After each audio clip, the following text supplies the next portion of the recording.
I'm someone who admired you very much. Well, I'm sorry you liked the old mop tops, dear, and you thought I was very satirical and witty, and you liked Hard Day's Night, love, but I've grown up, but you obviously haven't. Have you?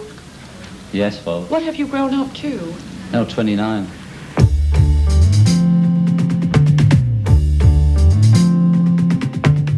One Friday afternoon in September 1969, John Lennon picked up the phone on his desk and found himself listening to a young Canadian promoter who was pitching a stadium concert starring Chuck Berry, Fats Domino, Gene Vincent, Bo Diddley, and Little Richard. As those famous names reverberated in Lennon's mind, he suddenly remarked, "The only way we could come is if we could play." Play! The promoter had only been hoping that John would attend.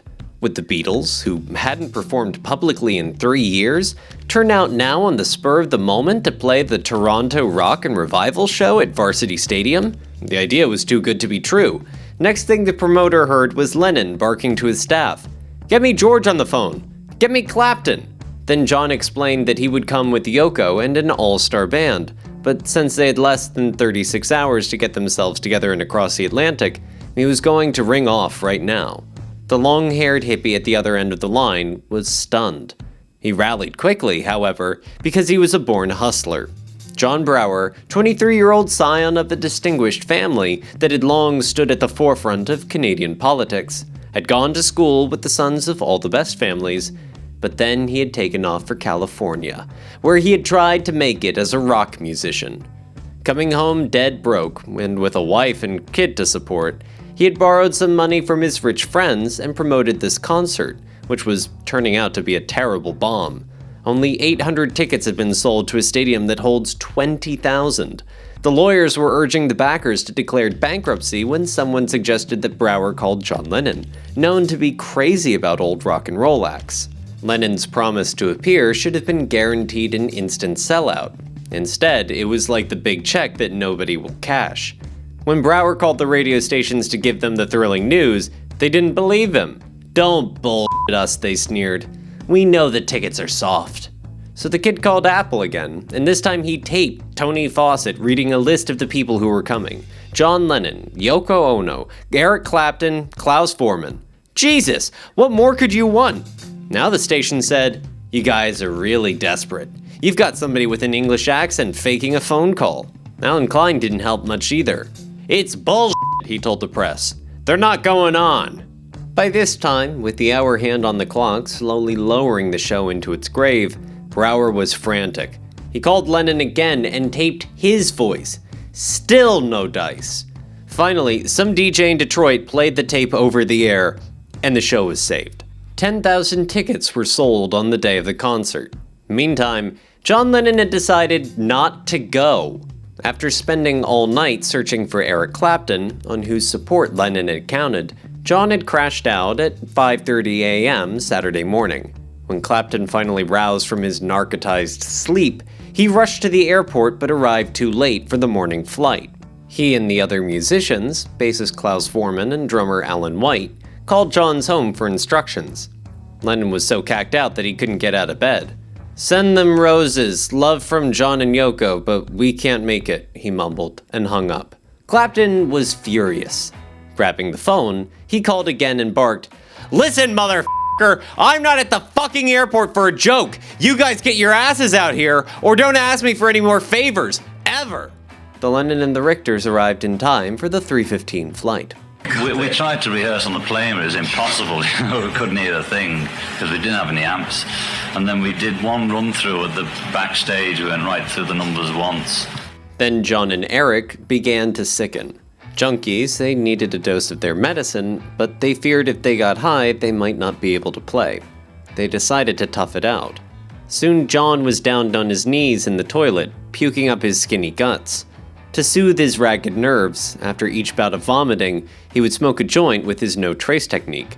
After each toke, he would put his face in the sink and press the drain release, which would suck the smoke down the pipe. Finally, at 4:30 p.m., the plane landed. After a hassle with the immigration officers because Yoko had not been vaccinated, the strung-out British rock stars stepped out of the terminal and straight into a horde of black leather-clad Vikers, the Vagabonds, Canada's counterparts of the Hells Angels. The pixie-faced Brower had planned Lennon's reception like a rock Ziegfeld. No sooner did the heavily bearded, white-suited apostle of peace appear alongside his Asian missus, clad in a long orange gown with a red silk jacket, than the bikers went into a replay of Reel 1, The Wild One. They roared down the highway to the stadium, where they drove straight into the oval, raising their leather-gauntleted fists in acknowledgement of the hysterical cheers of the fans. With 40 bikers before and 40 behind the royal coach, Lennon arrived like a king.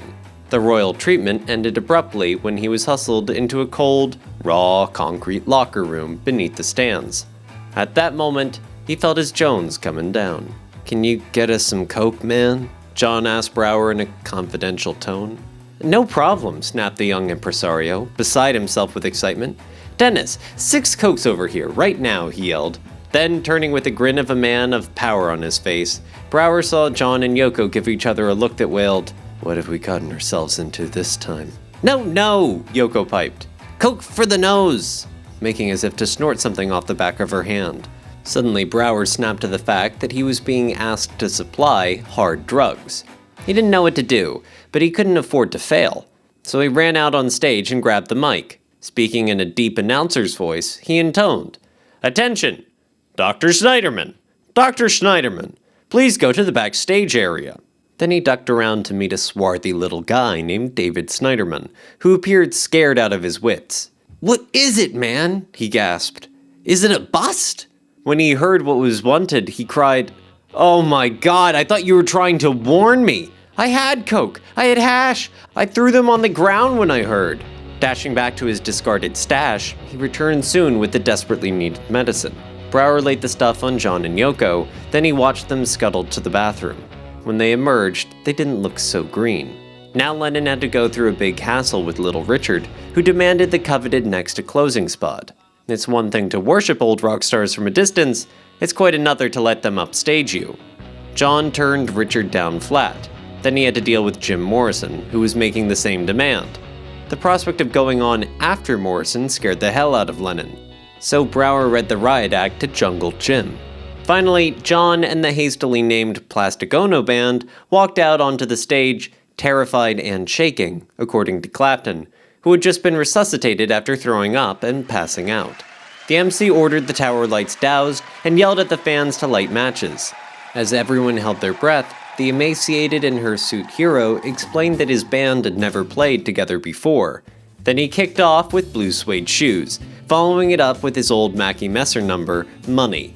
After slogging through Your Blues and the not yet released Cold Turkey, which he had to read off a paper held up by Yoko, John was glad to sing Give Peace a Chance and hang it up. Now Yoko got her chance. She had ducked into a white bag at the start of the set, holding a mic through which she had joined the band by producing sounds like tape chatter. Now with her face glowing with joy, in contrast to John's expression of apathetic melancholia, she proceeded to take over the whole show. Hurling herself into a wordless rave-up titled Don't Worry Kyoko, Mummy's Only Looking for a Hand in the Snow, she yodeled for 20 minutes straight against a vigorous riff, and then a ululating drone of feedback produced by the band laying their guitars against the amps. Soon the hardcore fans in the front row were shouting obscene insults at the stage and walking out in protest. Yoko was very upset. As John helped her off, he sought to comfort her. "Don't worry, baby," he pleaded. "I'll make it up to you." This embarrassing fiasco would have brought another man to his senses, but Lennon was so thrilled by the mere fact that he had braved the stage without the Beatles that he told Alan Klein on the return flight that as soon as they landed, he was going to announce his departure from the group and the establishment of a new band with Eric Clapton and Klaus Voormann. Klein, who had just spent the toughest 9 months of his life trying to save the Beatles, must have felt like opening the emergency hatch and stepping out. Instead, he kept his cool and persuaded John to at least wait until they collected their big advance from Capitol. What Alan couldn't do was curb John's impulse to kick Paul's teeth down his throat. At the Beatles' next meeting, Paul renewed his pleas for unity. To everything he suggested, John turned a deaf ear, until finally Paul was reduced to asking, "When all is said and done, we're still Beatles, aren't we?" "Ah, fuck," sneered John. "I ain't no Beatle." "Of course you are," scolded Paul, like a hurt and angry parent. "I'm not," cried John, the eternal child.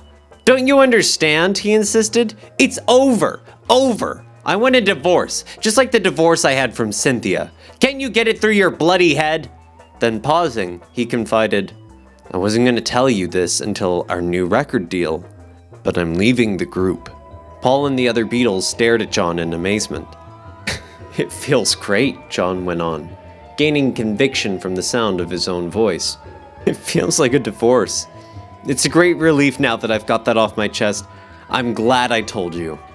Then, without allowing another moment for discussion, John turned on his heel and rushed out of the office and down the stairs, followed by Yoko as he shouted, "It's over! Finished!" On the 9th of October, the date of John's 29th birthday, Yoko was rushed to King's College Hospital for an emergency blood transfusion. 4 days later, the papers carried the news that she had miscarried again. To recover from the ordeal, John and Yoko flew to Athens and boarded a yacht that Match Galax had rented for them. The last time the Beatles had gone sailing out on the Aegean during the Summer of Love, John and George had sat out on the deck every night chanting the Hare Krishna mantra under the stars while accompanying themselves on banjo ukuleles. Now John and Yoko, having sworn to purge themselves of every form of filth, from drugs to dung, sought to combine kicking with fasting by subsisting on a diet of pure water. When the unhappy couple got back to London, they issued the wedding album, an elaborate celebration of their happy marriage. The lavish package contained a copy of the wedding license, a plastic wedding cake slice, a portfolio of John's sketches of the wedding ceremony and honeymoon, a postcard from the Amsterdam Hilton, a strip of photo machine snapshots, and a huge two-sided poster composed of David Nutter's photos of the wedding and the flight to Paris. Part fan mag and part souvenir program, part concept art and part avant-garde box, the album lacked only one thing: music. On the A side, John and Yoko took turns screaming each other's name.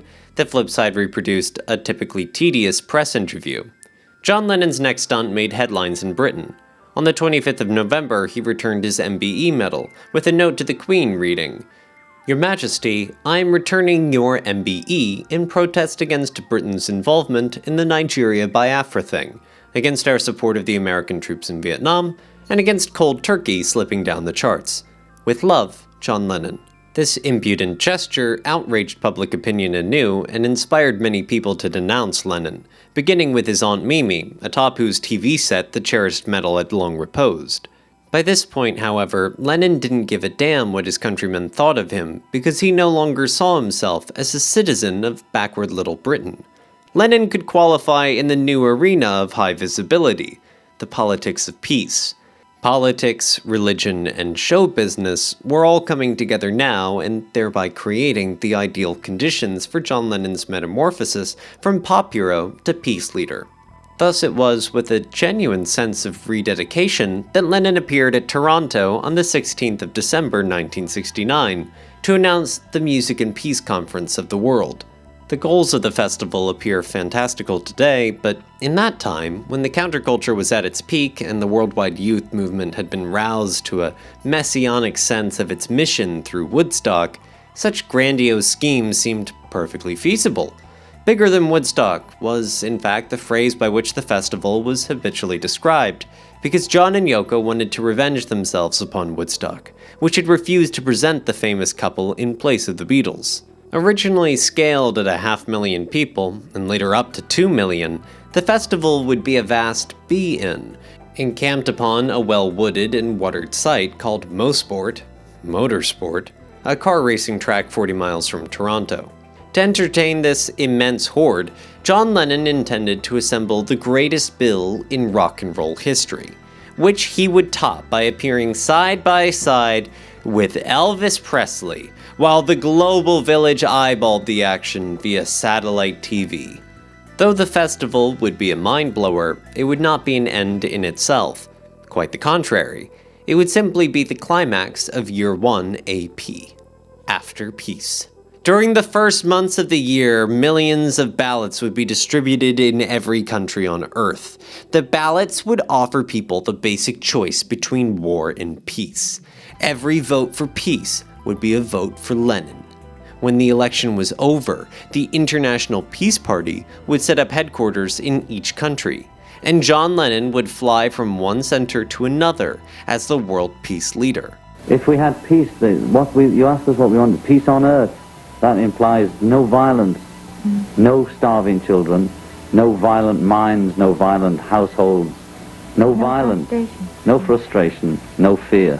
Is just to say peace, well, it's great to say that, is it not too simple? You've got to start somewhere. In 1939, if you just say peace, peace, peace, Hitler marches everywhere. But if in 1918, when he was born, the system had been saying peace to him and not telling him he's a low-class little plumber or whatever he was, he wouldn't have turned into Hitler. And people had a choice of Hitler and some other guy, and they chose Hitler. People chose Hitler. He didn't con them. He was a good performer, but he didn't con anybody. We chose him.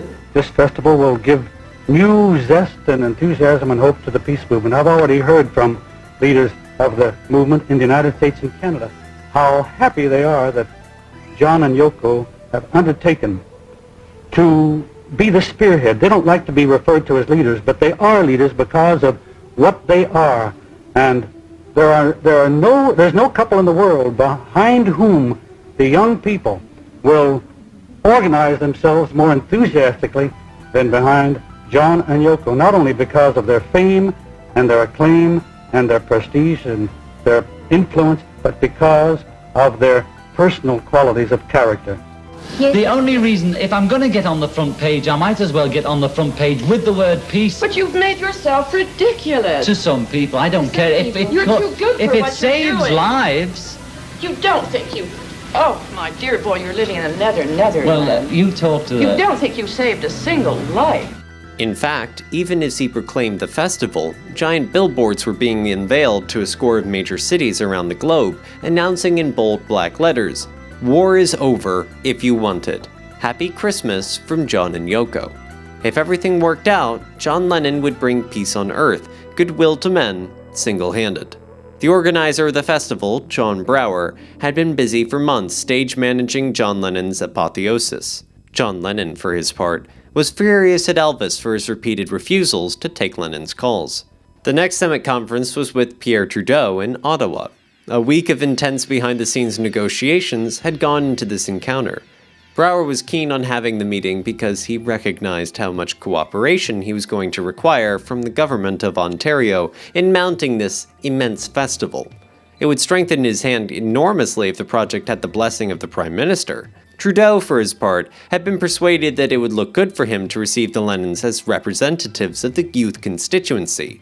Precisely the same reasoning that had made Nixon so well disposed towards Elvis. "We talked about everything, just anything you can think of," reported John. "We spent about 40 minutes. It was 5 minutes longer than he'd spent with heads of state." At the conclusion of the conversation, Trudeau said that John and Yoko had given him a positive feeling about the future of youth and its ability to bring peace to the world. Lennon felt just as positive. If there are more leaders like Mr. Trudeau, he told the press, the world would have peace.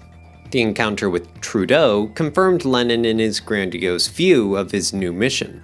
The meeting was a confirmation to John, explained Brower, that he was acceptable on an international political level. He believed this was the cornerstone on which he could begin to create plans for happenings in every country around the world. John was a very political animal. The thing that politics did and that fame as an entertainer didn't do was provide you with an engine for propagating your theories and beliefs. The one thing John would have liked more than anything else was his own political machine. Even though he would profess that politics is bullshit, he just wouldn't call it politics. He'd call it peace.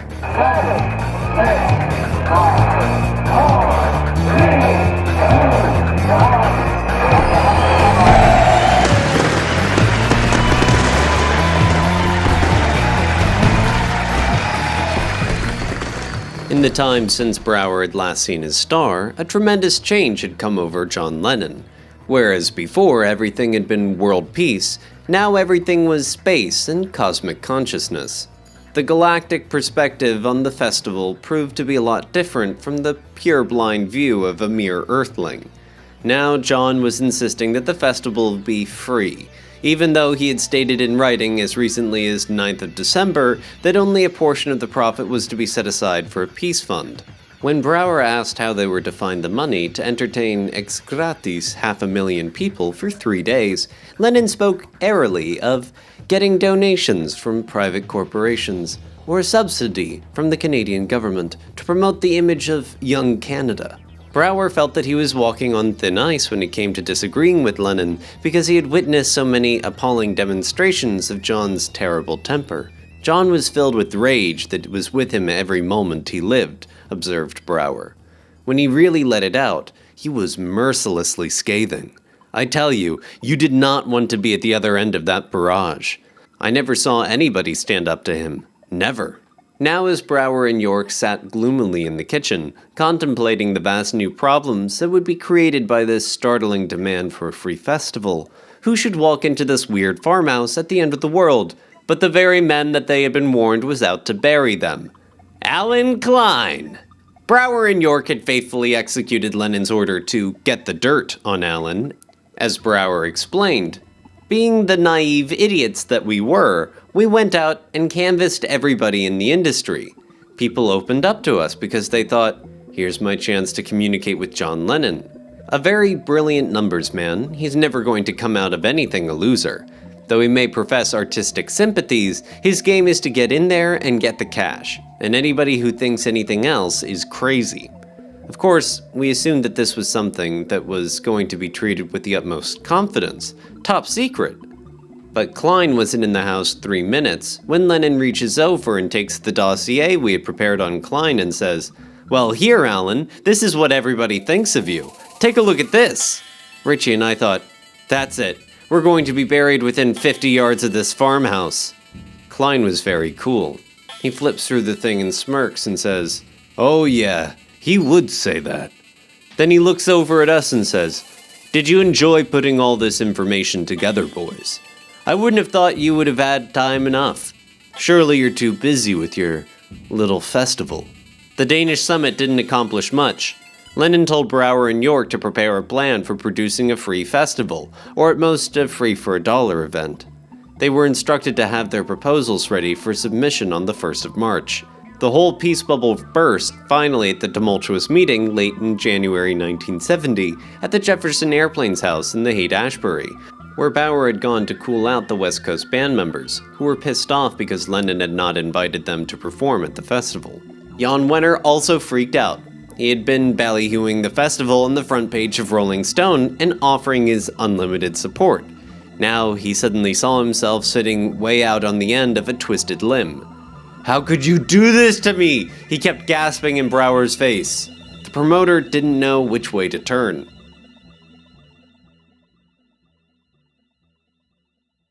Two days later, on the afternoon of the 26th of January, John Lennon awoke in England with the words of a cryptic little song running around inside his head.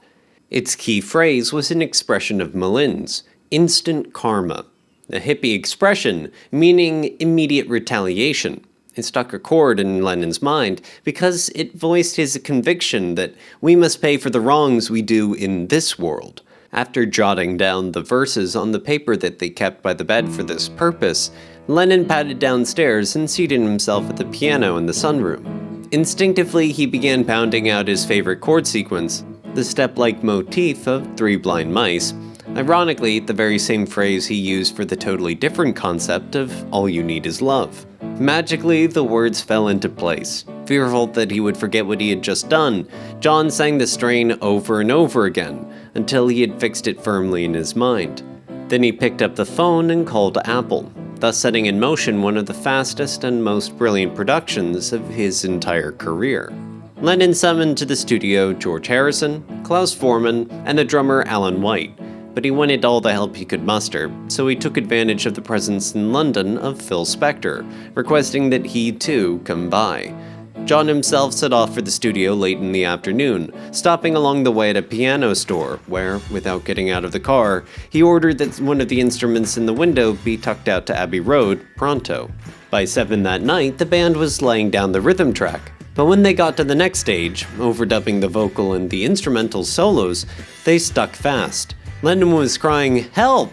when in walked Phil Spector. Though John had never worked with Spector before, he installed the producer immediately behind the console and went back to singing with the band. When Spector called the musicians into the booth for the first playback, Lennon recalled, "It was fantastic. It sounded like there were 50 people playing." By beefing up the sound, Spector not only made the band sound bigger, but it made Lennon's voice sound more powerful, which is what Lennon had always clamored for from George Martin. Every time John heard a straight recording of himself, he cried out in anguish, "Do something with my voice! Smother it with tomato ketchup!" Smothering music with extraneous sounds was Phil Spector's specialty. Hence, from that moment of first playback, Lennon must have felt that he had finally found the right producer.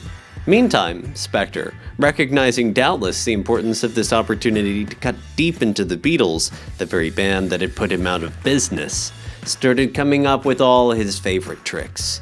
At one point, he had Lennon playing one piano while White and Harrison hammered at the other end of another piano, and Vorman comped on an electric keyboard. At another point in the session, Spector ordered White to lay a bath towel over his tom-tom. Finally, Phil decided to heighten the contrast between the chorus and the refrain by employing a vocal chorus in the latter. A couple of gophers rushed out of the studio, making for the speakeasy, where they quickly rounded up a chorus of revelers, who came back to the studio and sang their hearts out for the fun of it. By dawn, the track was finished. When the tape came blasting out of the studio monitors, everybody stood about in awe. The steady tramp of the massed keyboards, underscored by the rolling thunder of the drums, produced a doomsday atmosphere into which the ominous-sounding Lennon intoned his warnings like Jehovah. Despite everything he had done, Spector still wasn't finished. "Can I take it back to the States and overdub violins on it, John?" he demanded. Lennon refused point blank, but that didn't stop Spector. Though he had to surrender the original tape to EMI, the copy he sent to Capitol was surreptitiously remixed, and into the runoff groove was scratched Phil and Ronnie. "It's the only time anyone's done that," joked John, who was so infatuated with his new producer that though he could read the names in the groove, he could not read the writing on the wall. Before Lennon left the studio that morning, he ordered Tony Fawcett to call John Brower and play him the tape. Brower received the call around midnight in a bungalow at the Beverly Hills Hotel, where he was closeted with some reporters in the underground press. Thrilled by the title, Brower's company was Karma Productions, the young promoter assumed that Lennon had written a song to plug the festival. Shouting to the writers to pick up on the extension phones, Brower pressed the receiver against his ear. He was dismayed by what he heard, for the record's message was embarrassingly clear. John was saying that we are not here on the earth to build ourselves up to be superstars, or, by implication, super promoters. The goal of life is symbolized by the real stars, the heavenly bodies that shine serenely down upon our crazy little planet. Far from giving the festival a boost, Lennon was dismissing it as a colossal ego trip. Shortly thereafter, Brower called Lennon and told him that it was utterly impossible to produce such an immense event without charging at least $20 a head. Lennon went through the ceiling. He chewed Brower out on the phone and then dismissed him with a curt telex. "We want nothing to do with you or your festival."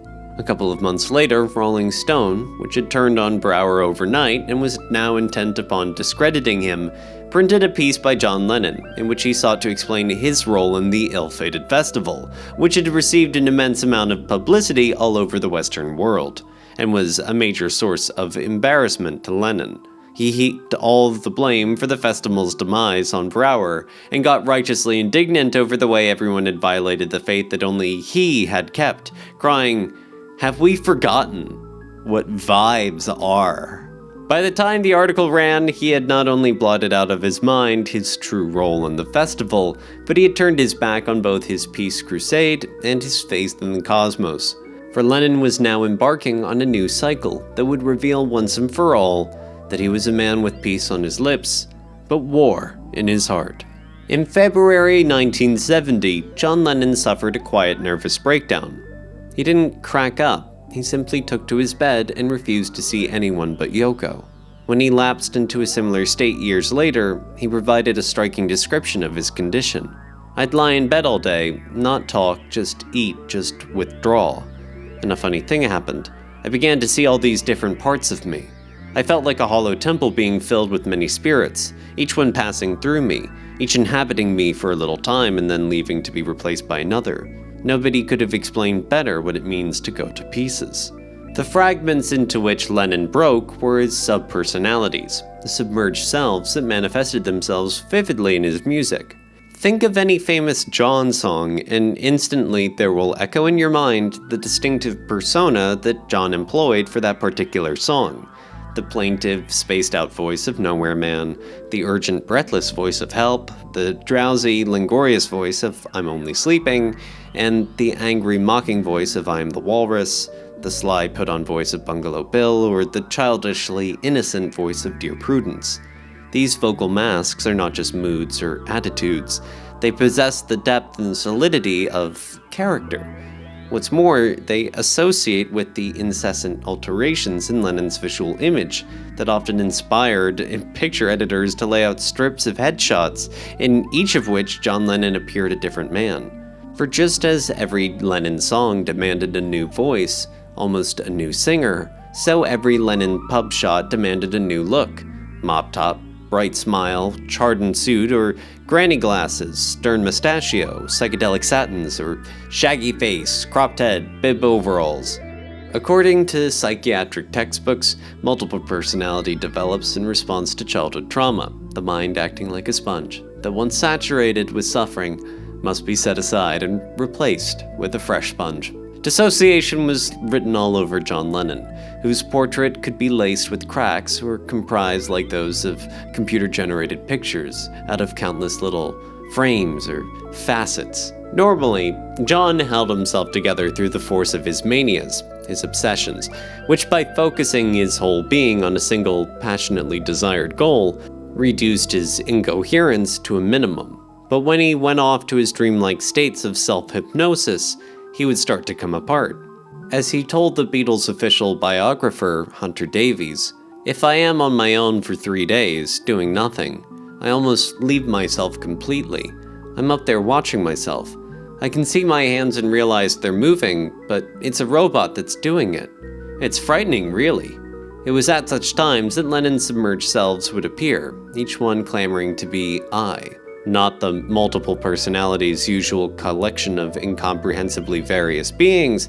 Lennon's personae were manifestations of his conflicts and consequently appeared in antithetical pairs. Although John never described these ghostly selves explicitly, it's clear that they clustered around the two poles of his being, his obsessive-compulsive hunger for action and his lethargic and spaced-out enjoyment of reverie. When Lennon's anxiety about having lost contact with reality became alarming, he would bring himself back to Earth by a simple expedient. When it gets too bad, he told his biographer, I have to see the others. The value of the Beatles to him at such moments was that they were someone else like me. In other words, the Beatles embodied the identity that John Lennon was always losing. But their own identity was by no means simple. Consider how various were the ways in which the public perceived the Beatles. Initially, everyone saw the Fab Four as one man repeated 4 times. Soon, however, this perception was superseded by the vision of the Beatles as 4 different men wearing the same costume, which is how they were seen by the typical fan, who identified his favorite Beatle. The more sophisticated Beatle watchers, however, had yet another take on the group. They saw the Beatles as one man with 4 different faces. This was an idea that appealed to the Beatles themselves, but it raises a basic question. Who was that man? The best clue is provided by the finest description ever written of the Beatles as a collective entity. According to British pop critic Nick Cohn, the most remarkable thing about them was their self-sufficiency, which was the product of their perfect complementation, each Beatle interlocking with and counterbalancing the others like the works in a Swiss watch. Lennon was the brutal one, Cohn observed. McCartney was the pretty one. Ringo Starr was the lovable one. Harrison was the balancer. And if Lennon was tactless, McCartney was the natural diplomat. And if Harrison seemed dim, Lennon was very clever. And if Starr was clownish, Harrison was almost somber. And if McCartney was artsy, Starr was basic. Round and round in circles. and it all made for a comforting sense of completeness.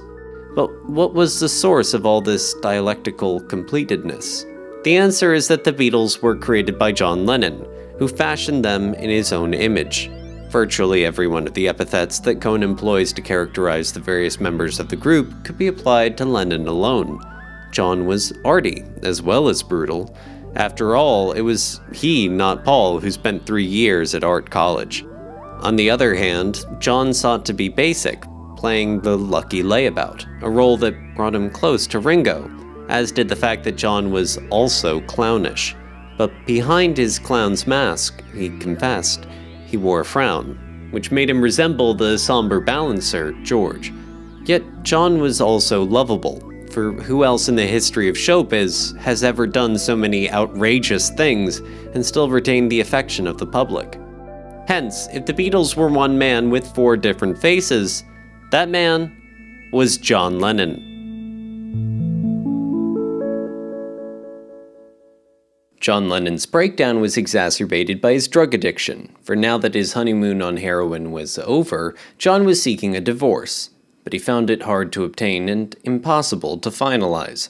Mistakenly assuming that getting off drugs entailed nothing more than abstinence, he had moved to a heroic effort to kick heroin back in August when he first moved into his new home, Tidnurst Park. He had roped himself into a chair, leaving only one arm free to hold a cigarette. Pinioned in that position, he had sat for 3 whole days, alternatingly burning and freezing, crying out in agony or begging for release. He recorded the whole ordeal with a clinical accuracy in cold turkey, a giant step along the path of a total candor that was always the high road of John Lennon's career.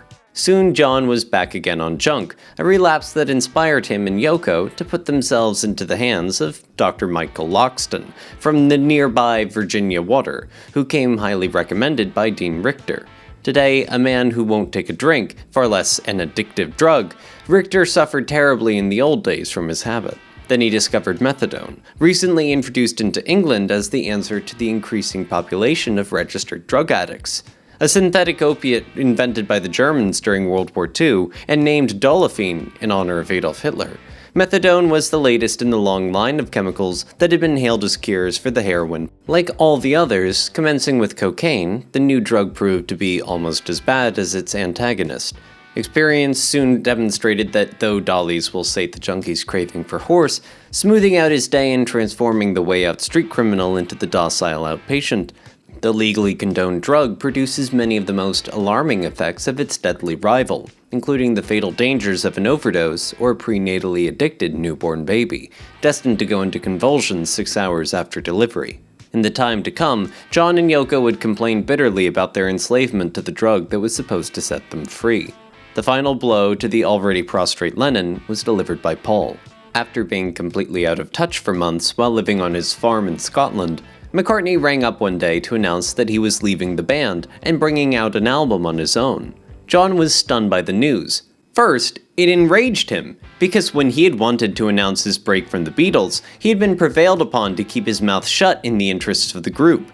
Just as disturbing was the recognition that Paul's defection meant the band was gone for good. After all, it was one thing for the ambivalent Lennon to announce he was quitting. John might have had a second thoughts, and probably was having them now that he recognized how desperately dependent he was on the Beatles.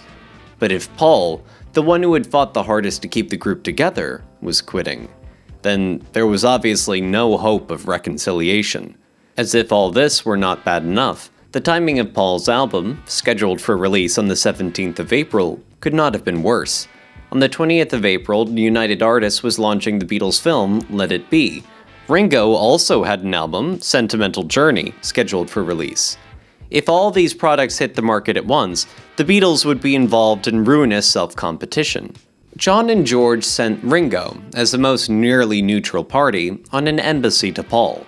When Ringo rang the bell, Paul insisted his old mate stand out on the stoop and state the nature of his business. After Ringo was admitted to the house and began his rap, Paul exploded. "He went completely out of control," testified Ringo. "He shouted at me, prodding his fingers towards my face, and said, 'I'll finish you now, and you'll pay.' He told me to put on my coat and get out." What really got John's goat was the press release for Paul's album, titled significantly McCartney, and featuring Paul on the instruments normally played by the other Beatles.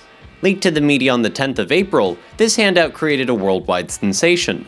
Couched in the form of an interview, it answered all the questions on everyone's mind with curt, cold negatives. Will Paul and Linda become a John and Yoko? No, they will become a Paul and Linda. Do you miss the other Beatles and George Martin? Was there a moment, e.g., when you thought, wish Ringo was here for this break? No. Do you foresee a time when Lennon and McCartney becomes an active songwriting partnership again? No. What do you feel about John's peace effort, the Plastic Ono Band, Yoko? I love John and respect what he does, but it doesn't give me any pleasure. Paul breaks up Beatles, no Beatles without Paul. The shouting headlines echoed and re-echoed the world around as the public, totally unprepared for such a startling announcement, went into shock. Nothing could have demonstrated more dramatically and conclusively that the golden era of the 60s was over.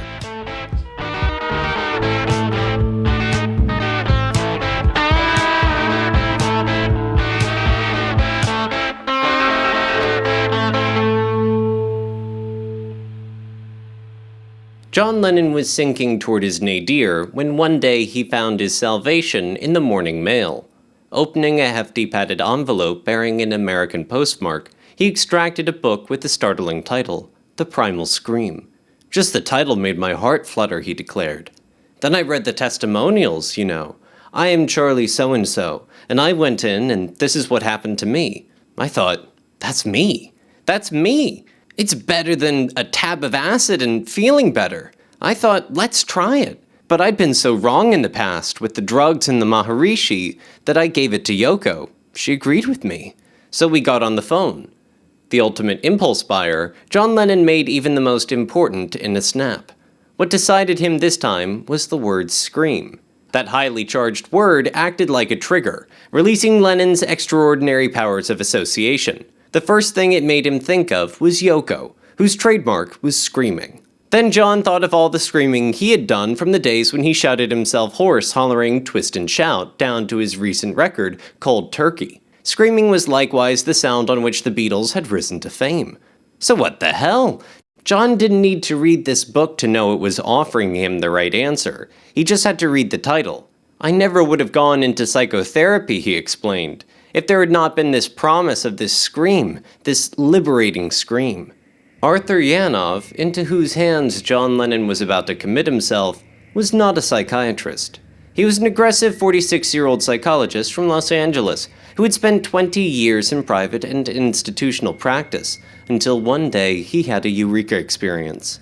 He witnessed a young male patient regress violently into infancy, thrashing about on the floor of the office, crying and slobbering like a baby, as he cried out, "Mommy, Daddy."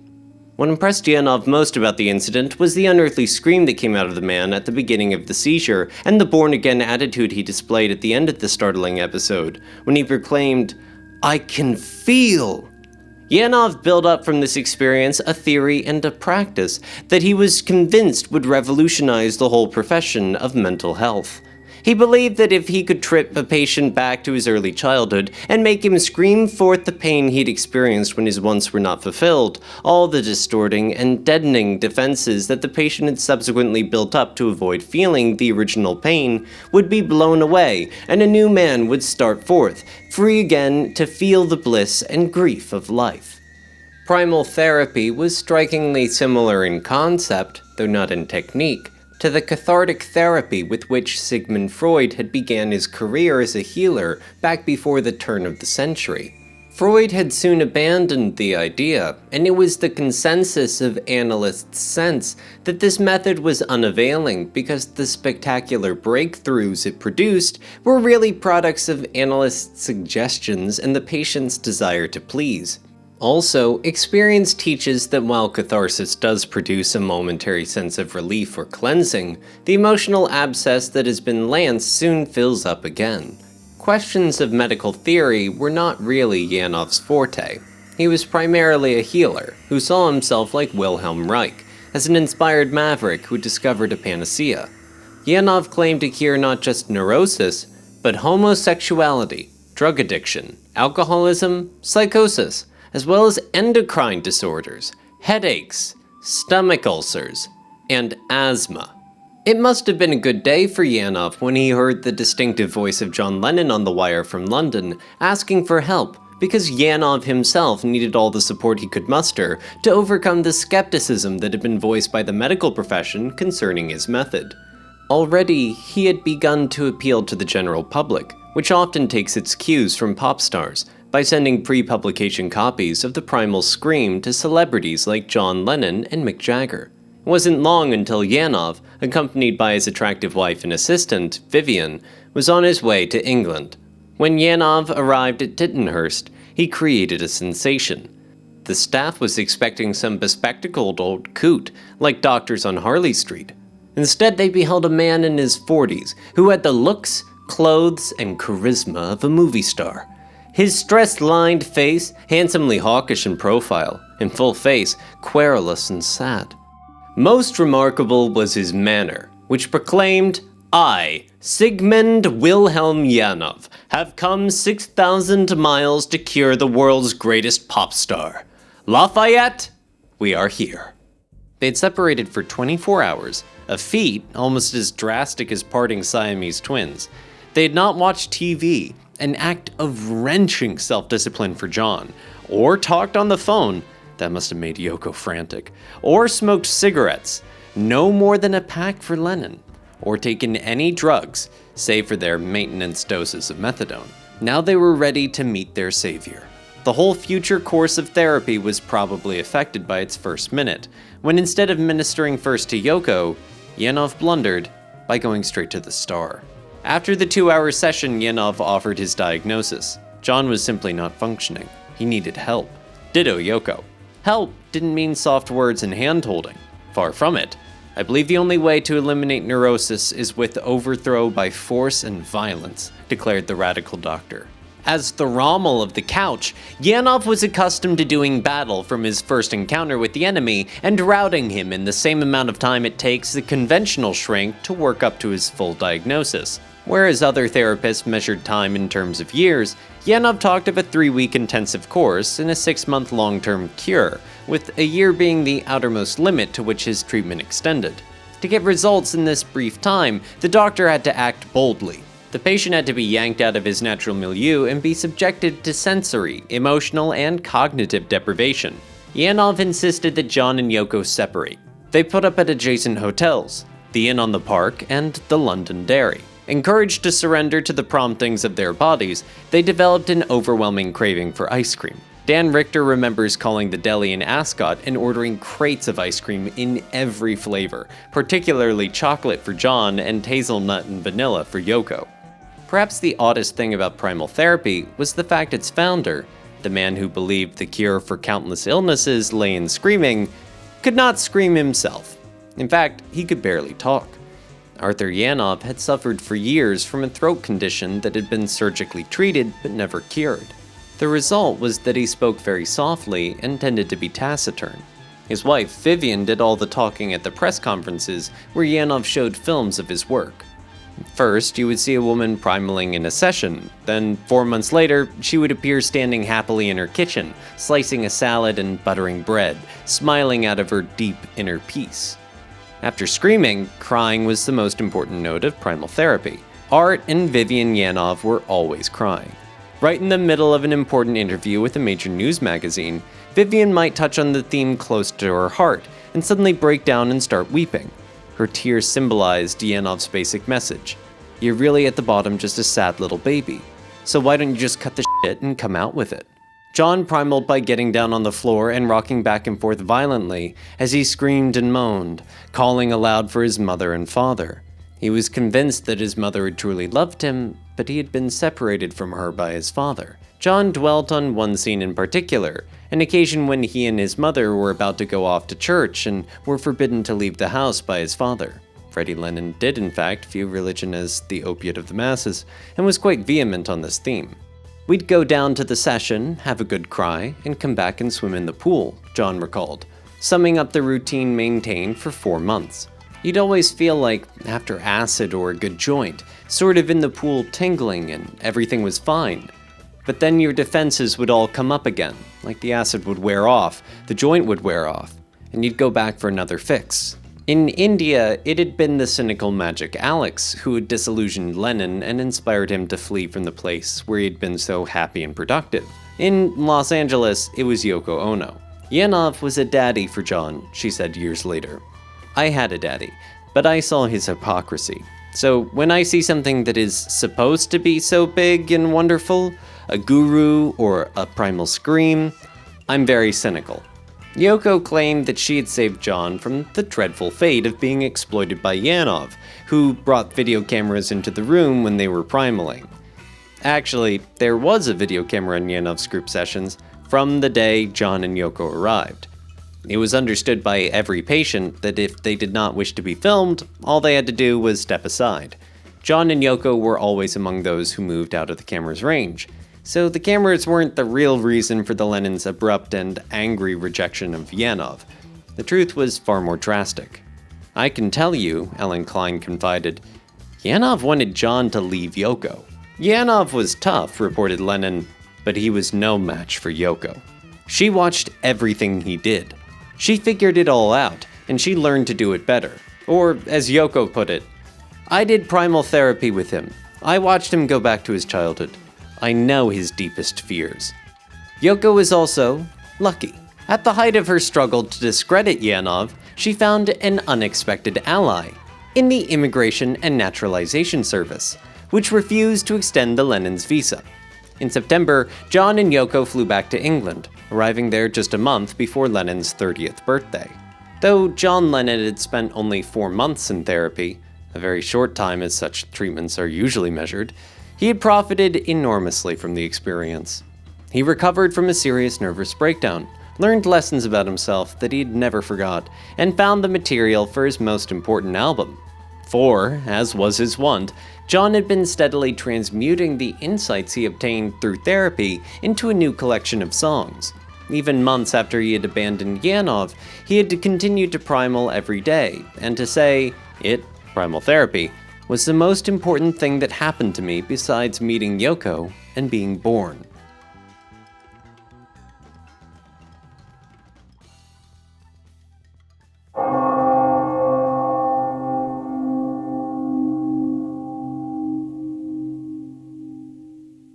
When, at long last, his demonic spirit found release through the screams of primal therapy, out came roaring the voice of inspiration. The Primal Scream album, John Lennon Plastic Ono Band, is the greatest work of Lennon's entire career. Lennon believed that the basic cause of his sufferings was childhood trauma, a recognition he symbolized in the album's frame, which consists of 2 songs about his mother. The first track, a reenactment of the horror of being abandoned by her, and the last track, his numbed acknowledgement that she's dead, the ultimate abandonment. Therapy didn't inspire Lennon to focus exclusively on his painful childhood. It also drew forth his thoughts and feelings about his unhappy current life, and the deplorable condition of his world, the now decadent culture of the 60s.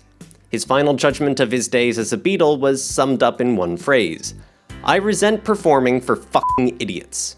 Despite the immense claims made on behalf of this time, that it marked the return to Edenic innocence, redeeming the world after 5,000 years of irrelevant civilization, the truth was, according to Lennon, that nothing happened except we all dressed up.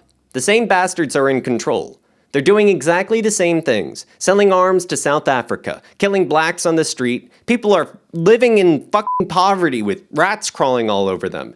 It's just the same, only I'm 30, and a lot of people have got long hair. If Working Class Hero is a barroom ballad for Saturday night, God is a sermon for Sunday morning. What Pastor Lennon has to say is even more startling than the message of Liverpool Johnny. Instead of urging his followers to keep the faith by which he and they have lived through their great days together, he convenes them now to witness an elaborate and ritualistic recantation of their entire creed. John Lennon renounces, rejects, and consigns to oblivion all the hippie shibboleths that were the credo of the 60s. Jesus and Buddha, Elvis and Dylan, now called Zimmerman, the Bible and the I Ching, magic and mantra, Kennedy and Gita, the man of miracles, whom John and Yoko visited in India in late 1969. All these revered figures are treated like altar steps, leading to the shrine of the generation's greatest idols, the Beatles. Needless to say, Lennon doesn't believe in the Beatles any more than he does in all the other saints of the hippie calendar. After completing his breakthrough enunciation, he pauses dramatically. Then, altering his voice to that of a small, hurt child, he confides that the only thing in which he now believes is himself. The song's farewell begins movingly with the announcement that the 60s were a dream now dead. But no sooner is the thought of loss, decay, or death set going than it is met by its counterpoint, the concept of rebirth. But Beatles was the final thing, because it's like I no longer believe in myth, you know, and Beatles is another myth, you know. I don't believe in it. The dream's over, you know. And I'm not just talking about the Beatles is over. I'm talking about the generation thing, you know. The dream's over, like it's over, you know, and we gotta get down to so-called reality.